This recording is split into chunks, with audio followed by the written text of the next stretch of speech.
This is, the important aspect of the video from Amnesty International. They came to clarify their reports on Chinese television, and you can't afford to miss this. Let me say that there has been controversies and tension after the Amnesty International released their report. First of all, the Nigerian military, they had a press conference because of the Amnesty International report indicting them of carrying out extrajudicial killing against the Igbos, against the innocent people.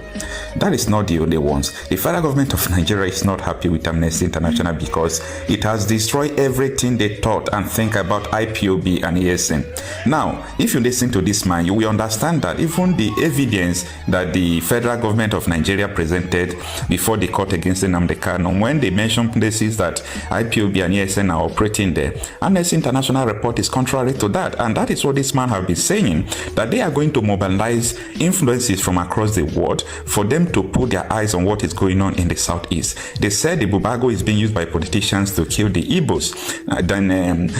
The army, the police, that whenever they are looking for this IPOB and ESN, they will just go and carry people and disappear them. So the case of disappearing that I have been talking about for almost 2 years, Amnesty International has come to in fact vindicate me, because when I talk about Nigerian military and police disappearing people from the southeast, a lot of people are not interested to understand what I am saying. So take a listen to understand what is actually happening. This is the truth about Nigeria.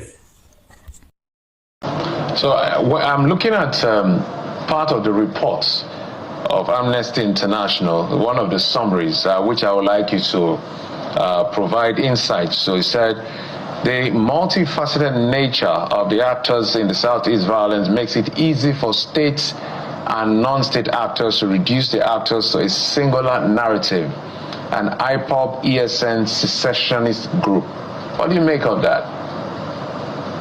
Well, what we are saying is that there is a popular, very wrong narrative around that whenever you heard about attacks or killings or arson in Southeast, it has been completely reduced and narrowed to a very wrong, not entirely, but very narrow narrative of saying that IPOB ESN.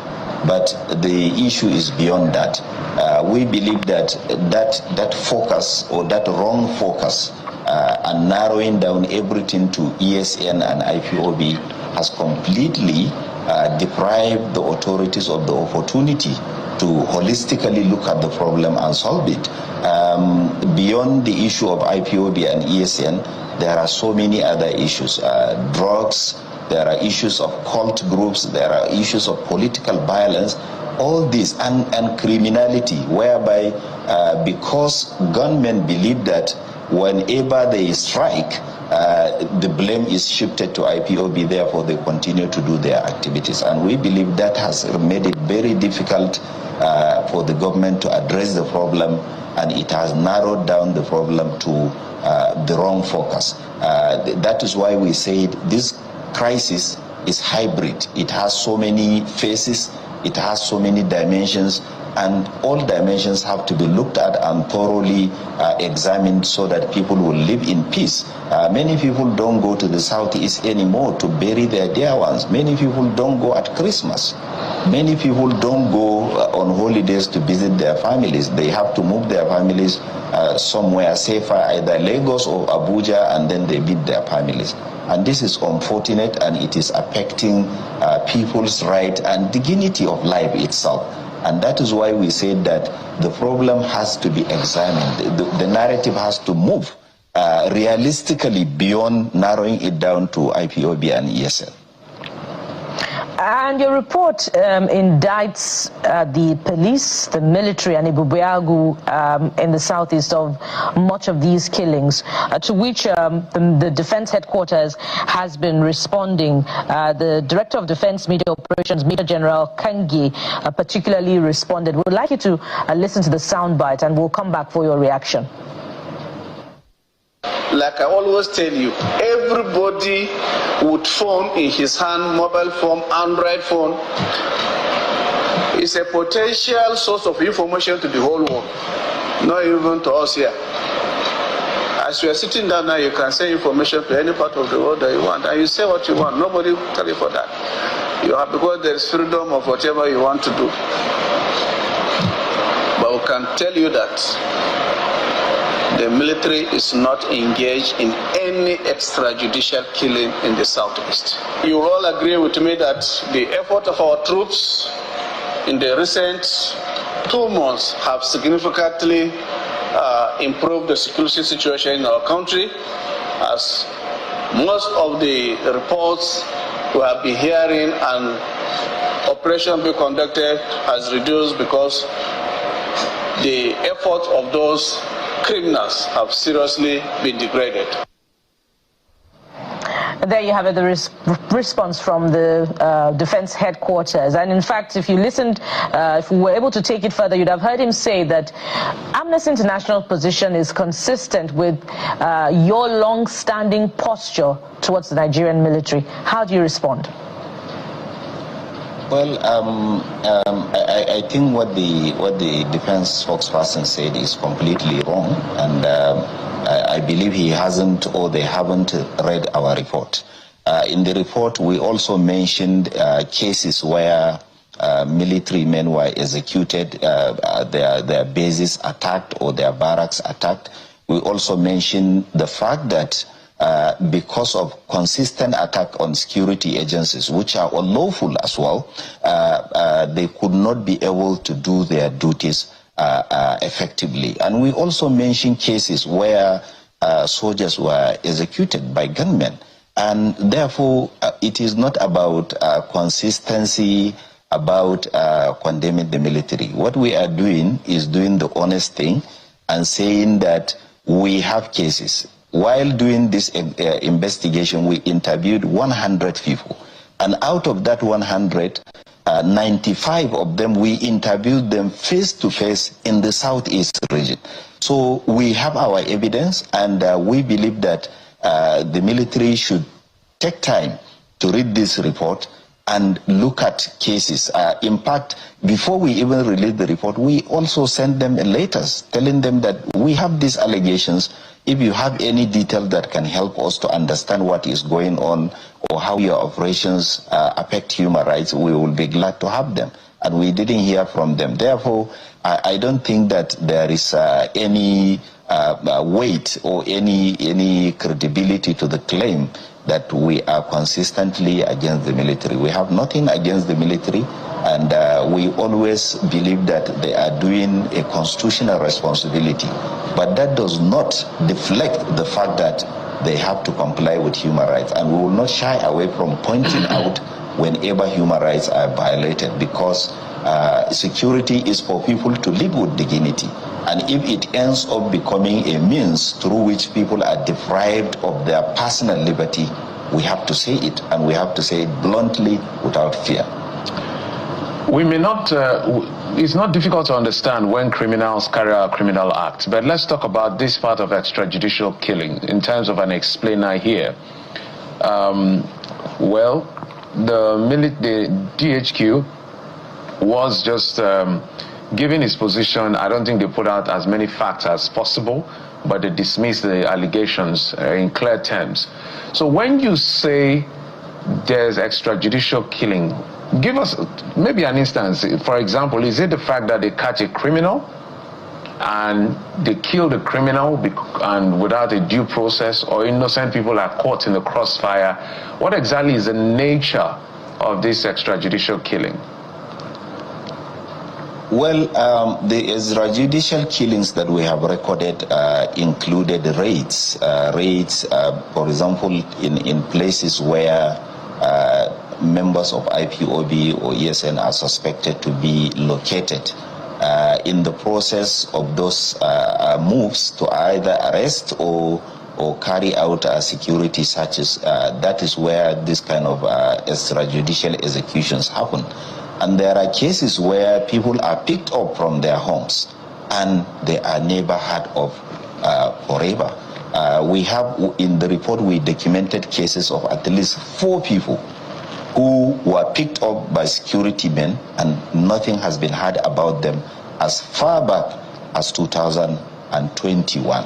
And let me take you back to 2016. Our work on the situation in Southeast does not start with this report. In 2016, we released a report documenting atrocities committed by the security agencies.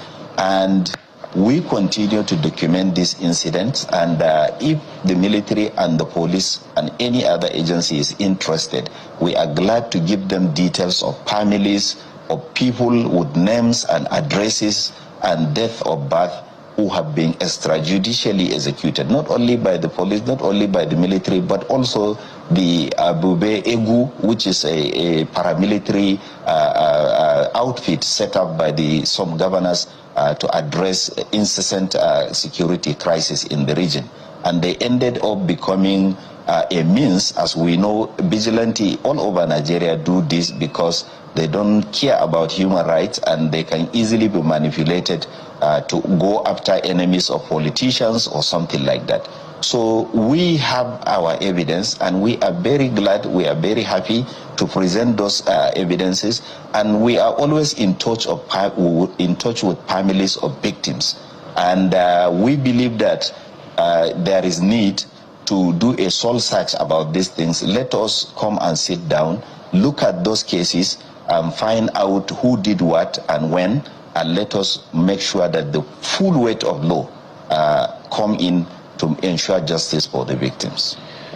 I want to read another line in the report. It said there have been cases of military reprisal attacks in several communities in the southeast in relation to the activities of IPOB, ESN, and gunmen, leading to human rights abuses. Perhaps is where the military is responding from. But let's talk about a place in Imo State where we understand there's a place called, I think, Tiger Base. I have personally gotten reports of people saying that place is hell on earth. Literally, like, if you get there, coming out of that place is going to be by the grace of the Almighty God. I think it's called Tiger Base. The first time I heard about it was before the election. I think the Labour Party governorship candidate in that election was the one talking about that particular spot, Tiger Base. So what have you heard about Tiger Base and the alleged atrocities being committed by security agencies at Tiger Base? Well, Tiger Base is a very horrific and horrendous place where people go in and either come back with a lot of life-threatening injuries. Some end up executed. Some end up with wounds that stay with them for the rest of their lives. Let me also say that Tiger Base, the cases we receive about Tiger Base, the complaints of the horrific human rights violations taking place at Tiger Base, had to compel us to do a new report, a standalone report, which we are going to release about Tiger Base. And that is all I will say about that place. But we know about it, and that is why we have even carried out an extensive research on the atrocities taking place in that place. It is just similar to the SARS base in Okuzu, also in Anambra State, where so many young people were executed, so many young people went in and they didn't come out, and their families never heard about them. And that is what Tiger Base is gradually becoming. People go in and hardly come out. When they come out either disabled because of torture or other horrific, inhuman treatment. And we believe that the authorities have to investigate that Tiger Base. But as I have said, Amnesty International had already carried out an extensive research. And when it's due, we are going to release a standalone report on the atrocities happening in that place. Is it the same with Anambra as highlighted in your report? And I'm going to read from it. It says, in several towns in Anambra, including in Obosi, Awka, Onitsha, Ogidi, and Umoji, cult groups operate unchecked amid a thriving drug business, with hundreds killed in cultism-related clashes.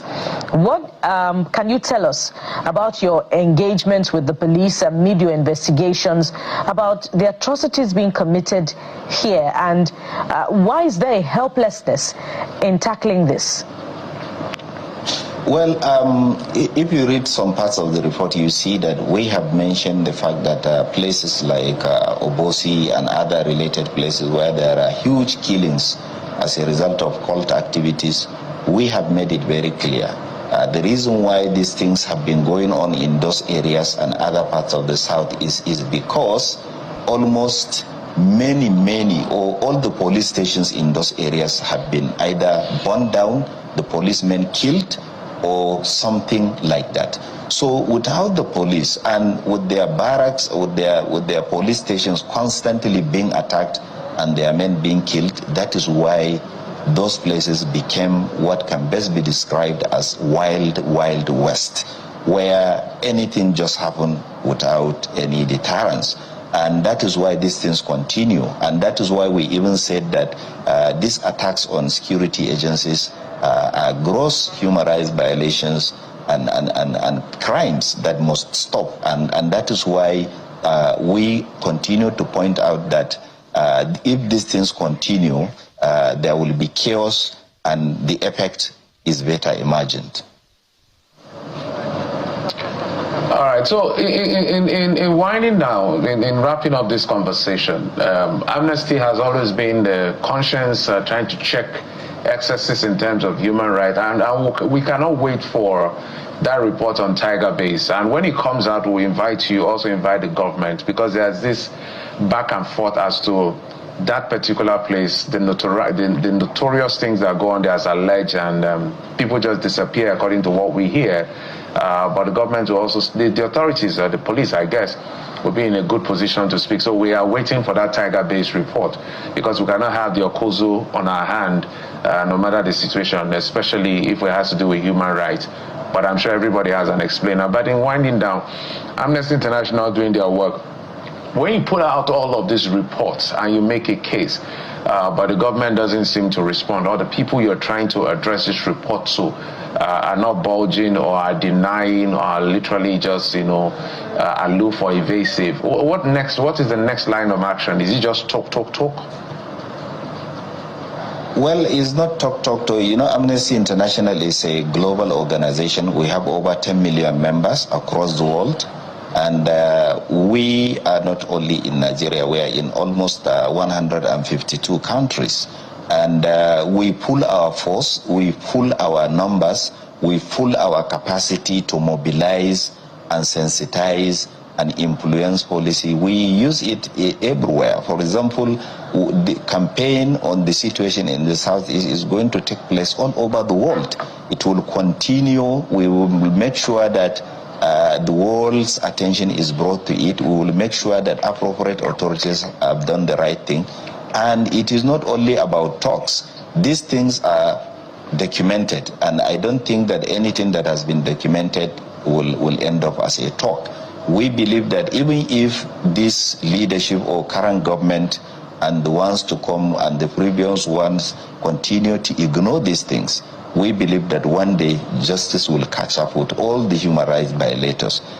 We are very optimistic, we are very positive, and we are never discouraged by the I don't care attitude of the current leadership in the country and politicians who focus more on election than the lives of the people. And we await that report. And we must also add at this point, yes, we've heard from the military. Needless to say that there should be more exhausting conversations, but we must also hear from the police on this one, their position as to the implications of your report. We must thank you very much, Mr. Issa Sanusi, is the Amnesty International Country Director for Nigeria. Thank you very much.